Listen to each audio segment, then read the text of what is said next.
act of leaving his old body to take a new one, of rising to freedom, might have been enough to exhaust him for days. But they had immediately ousted the sun, and all of their own power had not been enough to accomplish that.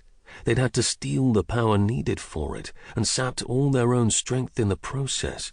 They'd not yet recovered. They found Sorora pacing, and it was still unsettling to attach her name to the girl's body she had stolen, the twin of the one he wore. The girl's name had been Avora, and Furtaro had so many memories of her that were not his own. He was still, too, getting used to the strange double vision that overlaid his sister's true form atop the mortal body, a shining pillar of light, compacted and compressed and forced into a too small vessel. The world itself would be too small to contain Sorora. The room had little space for pacing, forcing her to make short circles and tight turns, for a great white mound lay against the wall. It lifted its head when Furtaro entered, reptilian features shifting in a way that most would not recognize as a smile. Straz, first of the Mravigi, who had so loyally guarded the twins for centuries. And how could he not have, when Furtaro was his creator, Sorora his defender? Straz was too old and dignified for something like joy, but he glowed with pride each time he saw the twins. Furtaro gave him a tired smile in return, and then called softly, "Sister."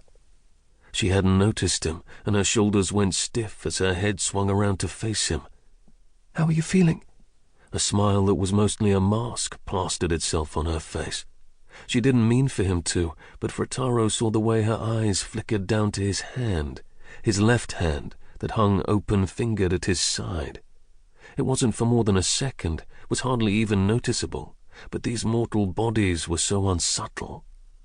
He curled his fingers into a fist, but only the right hand managed it. The left hand stayed still, unmoving, unresponsive. Sorora saw that too, and Furtaro saw disappointment wash over her face. Furtaro gave her a weak smile, so brittle it felt like it would shatter. "Any other ideas?" he asked.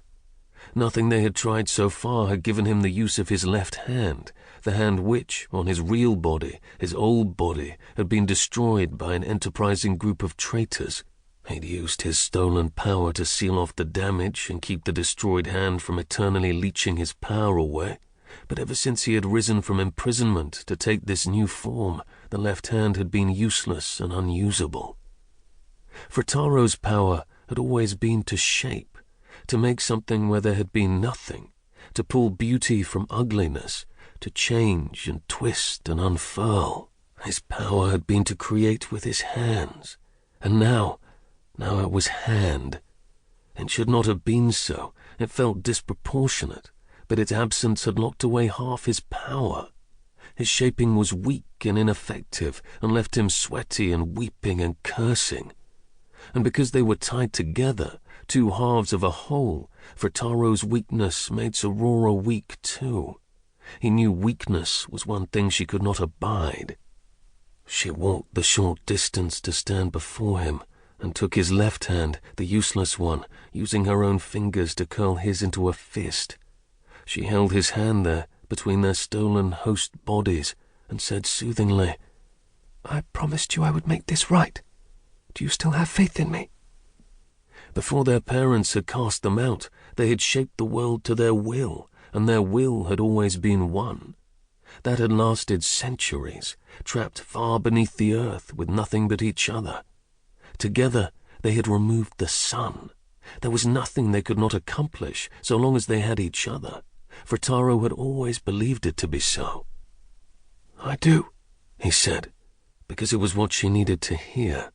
She needed his trust and his belief that she could fix everything.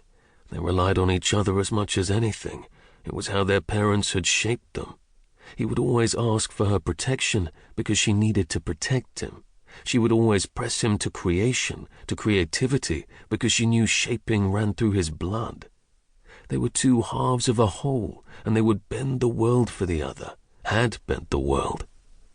"Soon," Sorora murmured, fury and longing mixing in her voice. "You will make something beautiful from this miserable world. I vow